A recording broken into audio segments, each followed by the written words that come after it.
All right, welcome back. Hi. Hello, this is so exciting. Now you guys are going to see our faces. Yay! Yes, we talked recently about some surprises we had, and this was one of them. Hello. So we're in person, we're together. We've both been COVID safe. We're in each other's bubble now. Yes. So We're in our bubble. we're in the bubble. So there's a couple apologies we should start with. One will be this guy. The kitten that seems to love the keyboard. So if you hear any weird noises, that's from Kat. Or if I randomly go, it's because she's clawed my leg to climb on me. So Sheena already looks like she's been clawed half to death. You should see, not that you want to see her chest, but you should see her chest. I'm covered in claw marks and bites, so this is going well. The other thing is, to do this properly, we had to come out in the living room, which has a bit of an echo. So I'm going to do my best to get rid of some of that when I do the editing, but might not just not be possible. So this might be what you get. And yeah. By the way, I'm Sheena. And I'm Crystal. And we are Narrow Squeak. Yay! This is so exciting. So there was a couple exciting things about today. Do you want to tell them? I don't know what it is. Our format for today? Oh, yes. What is the surprise?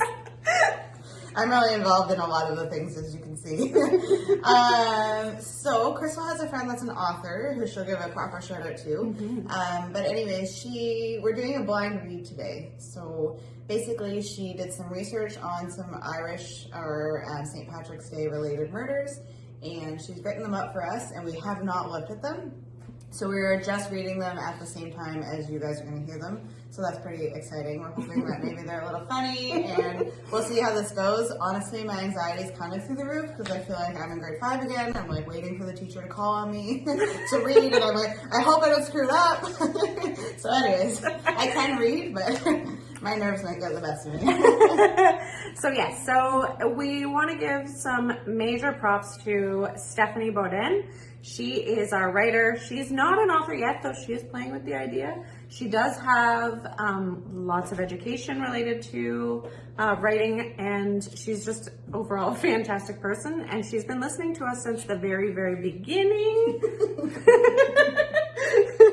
She's been listening to us from the very beginning, and recently she reached out and said, I really want to help you do something here. What can I do? And I said, do you want to write a story? And then she said, okay. And then she wrote it. And then I said, do you want to write 2? Yeah, and she did. Thank you, because you saved us a lot of time on research. She really did. And doing a write-up, so we honestly thank you, and we hope that this is a fun experience. I hope she had fun. Stephanie, I hope you had fun. I know I had fun not doing the research this week. I did. Stephanie's partner is a friend as well, and he just said, of course you want someone else to write your stuff for you. It's free labor. Sorry for extorting you. But yes, so it's super exciting. So she wrote 2 stories based on Irish or St. Patrick's Day murders, and she didn't really tell me much. She gave me a brief rundown of one of them, and it's super morbid, and that just happens to be the one Sheena picked to start with. So yes. We'll start there. I'm excited to read that. So with Sheena going first, I guess I will give some updates. Yeah, what you got? So I didn't do a lot of watching or listening or going over anything true crime. I feel like I needed to take a break from that for a little bit. So what I did instead was watched a lot of Criminal Minds. Like a lot. Like I made Break up the real stuff with reenactions of the reels I see. Exactly. So I made it to season 3. Oh, wow. It's been a week. I've watched a lot of Criminal Minds. And when I say watch, I put it on in the background as I'm doing work, or as I'm working out, or whatever I'm doing. It's on all the time. The kids are not around, I promise. But yeah, so I've been doing a lot of that. Another one I watched recently was, I don't know if I mentioned it in the last episode, but my girlfriend I'm using my hands a lot. Now you can see all our hand movements. Oh, hand gestures. My girlfriend suggested, because I like everything to do with like investigating and stuff, she suggested, sorry guys, my husband forgets that I'm doing this. I'm called in the middle of the video. She suggested that I watch an old show called Veronica Mars. Did you ever watch it? I've heard of it, but I don't think I've ever actually clicked on it. So I love Kristen Bell. That's the big thing. Oh, and she's in that? She's Veronica. Oh, okay. Is she an investigator? She's an investigator's daughter. Okay. So, but she's in high school, and there's a case about her best friend. That's how it starts out. And it's really good. Like, it's definitely a starter show for anyone wanting to get into like investigating stories and you're younger and you would enjoy it. I like it. But I like everything related to true or to like crime stuff. But maybe some people that are like diehard true crimers may not like it as much. But I also love Kristen Bell. I love her too. She's I watched awesome. a video of her crying over the sloth, and I just Oh, can't get enough it's of my it. favorite. I'm like, man, she really has an emotional connection with those guys. And I think Dax does it to her more than once.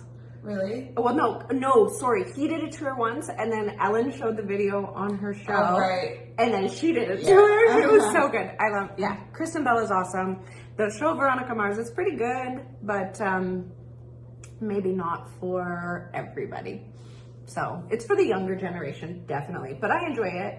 And like, so it's set in 2005, 2006 is when they made the show, Oh, okay. which is about when we would have been around the same age to Veronica. Oh, okay. So it's like, and it's younger. It's young. We're young. Yes, we are. I will add that to my list. Mm-hmm. It's on Crave. Well, I guess Hulu if you're in the States. But yeah. Perfect. Yeah.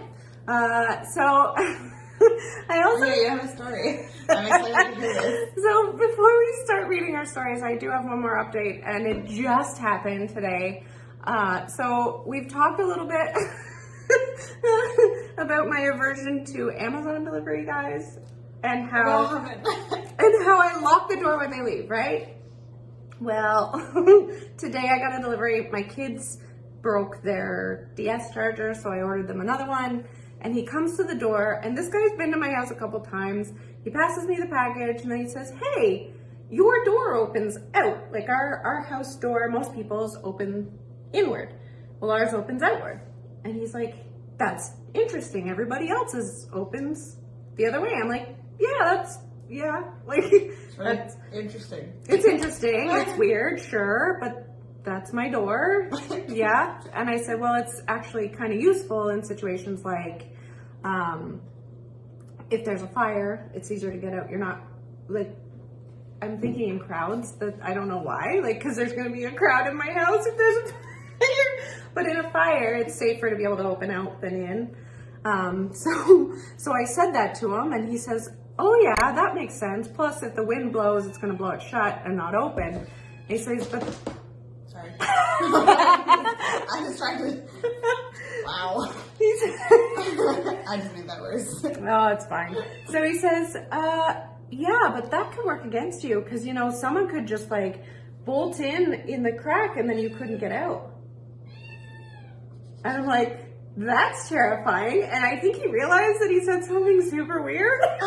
So he leaves and he's talking to himself on the way back to the car. And my husband we have the Blink security cameras.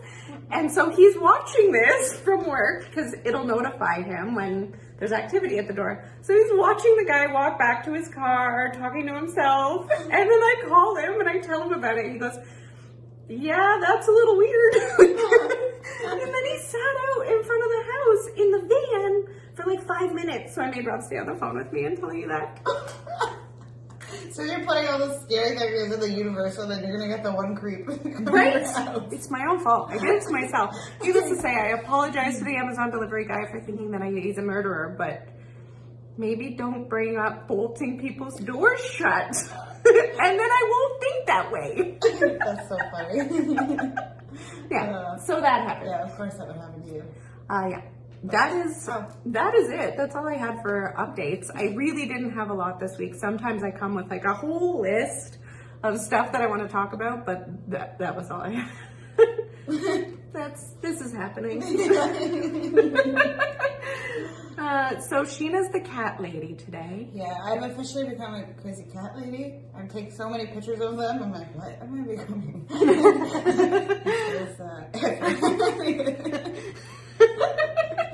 What is this one's name, by the way? This is Marv. Marv. Marv. Oh, I love it. And Perfect. then there is another one here who's very antisocial, and his name is Roscoe. And we're not even sure if they're keys. No, I tried to look, and I don't know what I'm looking for because not a vet or used to cats, so basically just staring at their buttholes for no reason. I don't know what I'm looking for. So we'll find out soon. I will update you. That's perfect. That is so great. Okay, well, moving on from cat buttholes, let's let Sheena start reading her story. Sheena, yep, just go for it. Okay. So, all right. Do you want me to move the computer closer? I can't see. Because you're blind. Yeah. There. Okay. The Scissor Sisters. Sounds awesome already. In the spirit of St. Patrick's Day, this story of a murder by two sisters of their mother's boyfriend, just south of Dublin, Ireland, is so brutal and bizarre, it became a national story inspiring numerous books and documentaries. Ooh. As this story of abuse, drugs, rape, and finally murder unfolds, it becomes clear that the lines between the victims and perpetrators are not so clear. Sisters Linda and Charlotte Mulhall have been dubbed by the press the Scissor Sisters because of the brutal and bizarre murder and dismemberment. Everything I talk about is dismemberment. She's always doing the body parts. Of their mother Kathleen's boyfriend, Kenyan-born Farah Swale Noor. The Mulhall sisters were born into a working class area in Talley, South Dublin. My apologies if I'm butchering these words because never into Ireland. Parents John and Kathleen Mulhall raised 6 children, 3 boys and 3 girls. They were known to abuse drugs and alcohol. Their marriage broke down after 29 years of abuse and neglect. Kathleen began seeing Farah Swale Noor in 2002. Noor moved into the family home with Kathleen and lived there for a few months with John Mulhall and their 6 children until John finally moved out. So, wait, what? So moved in with her ex-husband and that family and just said, this is the time I should come into your lives. I mean, yes, it's super weird, but not unheard of. Like, yes, it's unheard of and it's weird. And I know this is weird. I would like to attend that family dinner. Well, so when my mom married her second husband, my dad moved into the attic. For real. And there was no issue with it. My stepdad was probably... What? You guys all eat together? Yeah. Interesting. Did Yeah. they go golfing and everything together? Or they went that I don't know. I was little. I was really little. My stepdad was like super laid back most of the time. But I don't know if I'd be cool with it. No. That would be a little uncomfortable for me. Needless to say, this is like showing some glaring red lights. Yes. Okay. Sorry, I just gotta find my spot again.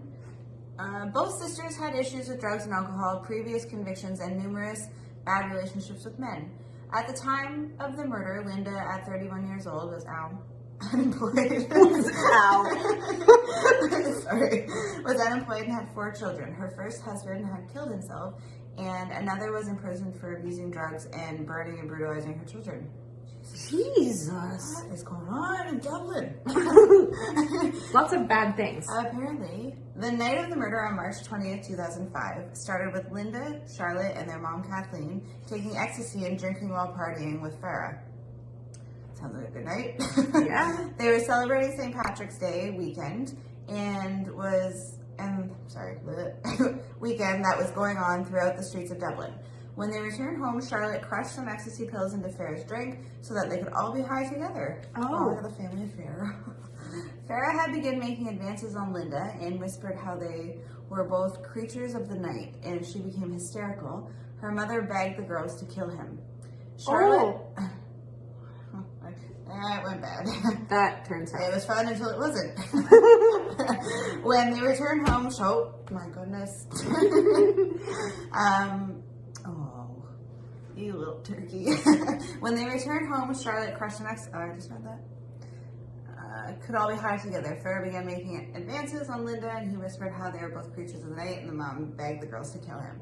Charlotte slashed Mr. Nora across the throat with a Stanley knife before Linda picked up a hammer and hit him several times on the head as he lay on the ground. But what brand was the hammer? Oh, I was like, did I not read it? No. No, all we know is a Stanley knife. Oh. What brand was the hammer? We'll get back to you on that. And hit him several times on the head. Ugh, poor guy.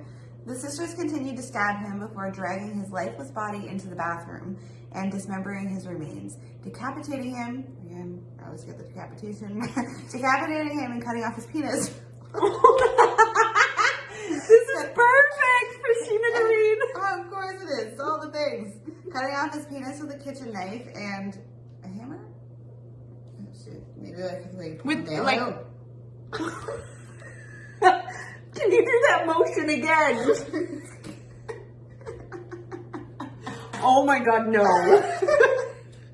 Ooh, I don't even want to know. Like, why? Like, what would be the use of the hammer? You know, just not... I really Oh boy. Okay. What they did after them shows... Okay. I'm sorry. I'm back. What they did after that shows the twisted depravity that makes this murder so unique and disturbing. So wait, there's more. So that wasn't the disturbing part. I'm so excited. Throughout the night, while still extremely high on ecstasy and alcohol, the sisters took turns hacking at the bones with whatever knives they had. Oh. There was blood everywhere, and the women were trying to wash it down the drain with flush parts of his body down the toilet. So wait, this guy, what did he do? He was like making advances of them. But they were... Pictures of the night. You did ecstasy. It's like a love drug. Oh. Oh, So, apparently not. Wait, I mean, like, what did he do wrong? Other than hit on his wife, on his girlfriend's daughter, because it's gross. It's shitty, but maybe But not. she was an adult. I mean, it's not a good person thing to do, but it's not... I'm not going to do any of this in Dublin. This You're number, here. Where am I? The sisters called their father John and asked for his help disposing of the body. He came and told the women he didn't want any part of it, but then came back and helped them clean up the murder scene. Okay. When the dismemberment was complete, the body parts were placed in black plastic bags and a sports bag before being dumped in the canal. The sisters would later board a bus and sit among the passengers with the victim's head in a shoulder bag and head to Teeman North Park in South Dublin. So they just towed around a head. Yeah. Jeffrey Dahmer did that. He took it to the chocolate factory. It's not funny. So, But what? sometimes... But I like, this would take hours. Hey, So. did you get the head? But like, this would take hours. I know. Hours. They must have just kept... Did they just stay high the whole time? Or like, at any point did someone come down and say, this is not okay? I don't know. What do you do at that point? It's too late. It's too late. Just gotta finish it up. The idea was just to dispose the idea was to dispose of the head in a separate location to prevent identification. Fingerprints weren't a thing. No. Dental records if they got the head instead. Some days later, Linda allegedly returned to the park and dug up the head to move it to a field in Killinarden Estate. She told the police that she said a prayer over the spot and told him, "I'm sorry, you shouldn't have died. It should have been Mima." Why Mima? What did Mima do? Sorry, Mima. I wouldn't party with these guys if I were you. The head has never been found. Oh, their plan worked. Oh. The head has never been found and is still thought to be somewhere in Teeman Park or was eaten by animals. The complete lack of remorse for what they had done was evident. They were caught on CCTV eating breakfast rolls shortly after the murder, with the victim's head still in a bag on Linda's shoulder.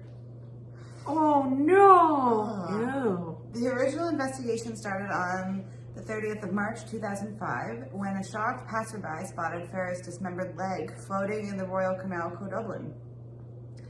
That's a shitty way to start your day. Yeah? People had previously seen the body parts in the canal but didn't approach because they thought it was a mannequin or an elaborate hoax. That happens a lot. Yeah, I think your mind just like, because you can't You handle don't want what to. you're seeing, so you're just like, it's fake. Because like to protect yourself, otherwise like, What the hell? Yeah. If you automatically recognize it as a dead body, you might like this podcast.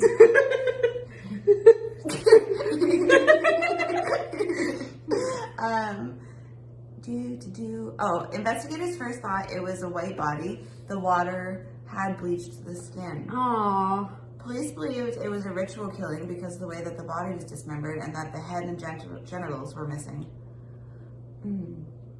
Despite the absence of the head to positively identify the body, the police eventually managed to solve the mystery of who the leg belonged to. After gathering more body parts, an unidentified man managed to identify the recovered torso. Maybe tattoos? Oh, so you just know. Well, because, yeah, how would you know the skin color's wrong? Yeah. There's no other features. He must have had, like, scars or tattoos. Oh, it's because the torso of having the soccer jersey he was known to wear. Oh, okay. Okay, there we go. This led police to Charlotte and Linda, where they soon learned that Farah was in fact a partner of their mother, Kathleen. Linda was pregnant at the time. Doing ecstasy while pregnant, while murdering people. We're already clear that these are not... They're not regular. They're not, they're not making good decisions here, Sheena. I know. And you're ruining your baby. Oh. Linda was pregnant at the time of the murder, which is so messed up considering all the drugs and drinking she was doing with her mother and sister. We agree, Stephanie. We wholeheartedly agree. The sisters continued heavily drinking and doing drugs into the days following the murder to try and block out the memories of the site, what they had done. Oh, yeah. At that point, just keep going. Yeah, just stay high. Yeah. Never ever come down.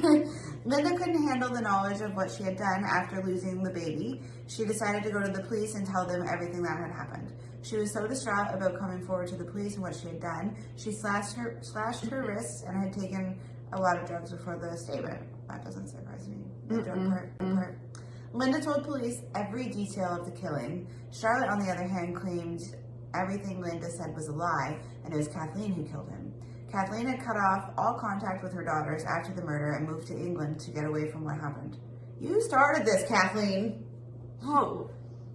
That's it. It's so messed up. I know. Kathleen did not show up for the trial and let her daughters take all the blame for the murder. During the trial, it had become too much for John Mulhall. He hanged himself in Dublin Phoenix Park. Oh, man. So, this is just a ripple effect of destruction. Mom fucks off. Dad hangs himself. One sister's blaming the other sister. The other one... blaming the mom. Well, no, she's still blaming the mom. Like, the same sister is blaming her sister and the mom. The other one finally had a guilty conscience when she came down a little bit, lost her baby, which sucks. Brutal. And admits to it. And now this is all. This is a messed up story, Stephanie. Kathleen did not show up for the trial, let her daughters take all the blame. Oh, yeah. So, Farah Swally Noor was not an innocent victim. Ooh, here's the tea. Ooh, okay. Prior to his relationship with Kathleen, who he had met at a nightclub 3 years before his murder, he had raped a mentally disabled 16-year-old Chinese girl. She later gave birth to a son. 2 other women had children by him, and both described having been raped. Noor had faced 8 charges of disorder and assault, 1 involving a sexual assault, in which a knife was found at the scene. He was convicted on all 3 occasions, but never served time in jail. Typical. Yeah. The trial of Noor's murder took place in October 2006, where Linda was charged with manslaughter. What? Linda was charged? Just manslaughter. Is that different in Dublin? No, manslaughter is like heat of the moment. It's accidental. It's not accidental. It's heat of the moment or like unintentional. It's not right. She should have gotten intentional. You dismembered him and But the one that blamed everybody else. Yeah, I know. I'll finish reading before I get upset. Where'd it go? Thank you. Took place. Linda was charged with manslaughter, and Charlotte faced a murder charge. The Central Criminal Court jury, comprised of 6 men and 6 women, convicted Charlotte of murder and Linda of manslaughter. Linda ended up serving 12 years of her sentence before being released in 2018. Oh. Yeah, stay away from her. Charlotte is still serving a life sentence with little chance of parole. She's a little bit more psycho than the other, Yeah, not gonna lie. Just a touch. Later, when Kathleen was found in 2008, she was put on trial for withholding information about Farrah's whereabouts. She pled guilty and was sentenced to 5 years in prison in 2009. Not perfect, but thank you.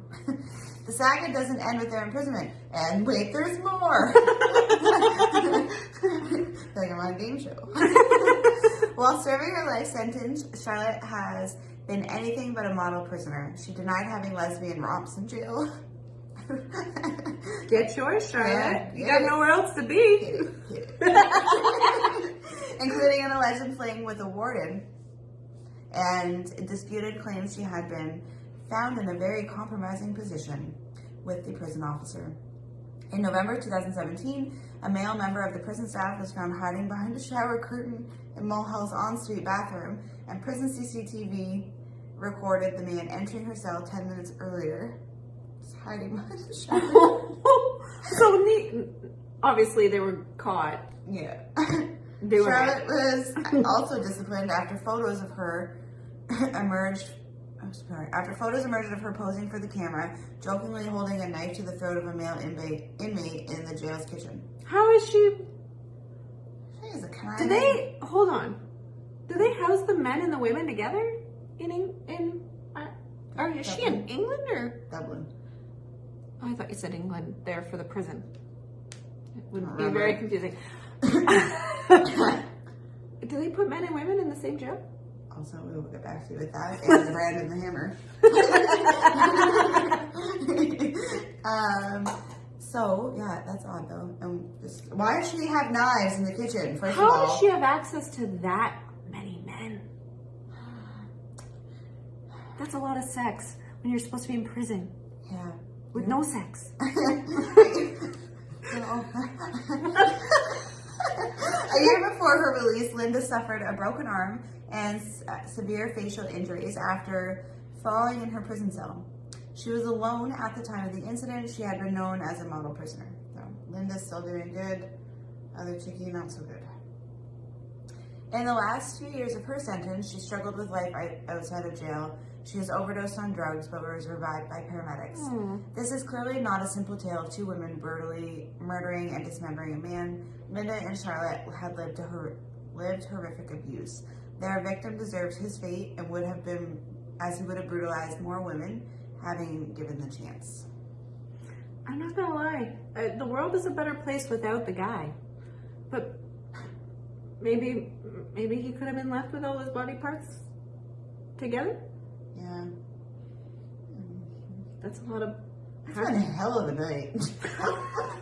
But it sounds like the sister Linda kind of got roped into it. I mean, maybe she actively participated, but when she came down, she felt bad. She did her time in prison. She struggled with it ever since. I guess she wasn't the one that hacked off the penis. Probably not. I'm gonna say that was Charlotte for sure. Yeah, that sounds very aggressive. After eating your breakfast, just a head No. in a bag. No. I don't even want to imagine Want a that. bite? Sheena. Sorry. That's all, folks. I'm all right now. Oh my. So, yeah. Interesting. Well, Stephanie, that was a fabulous story. Everything that... Is it appropriate to say I like? I don't know. Everything I find interesting and fascinating in one story. Yeah, that was a really awesome great This story. definitely fell into the realm of Sheena's story. Yes, it did. This is a Sheena story, 100%. And we didn't know how brutal this was when we picked which story we were going to go with. But this was perfect for you. It really was. People are gonna start skipping my episodes. They're so gruesome. I apologize. Nobody is listening for the non-gruesome ones, Sheena. Right. Nobody is listening for those. I'll try to do a lighter one day. Is there such No. thing? Oh, geez. All right. Well, I guess that's it. I guess so. Well, guys, thank you for joining us. Stick around for next week because we're going to be wearing the same clothes, looking exactly the same, same cat because we're recording these together. See you guys then. Bye.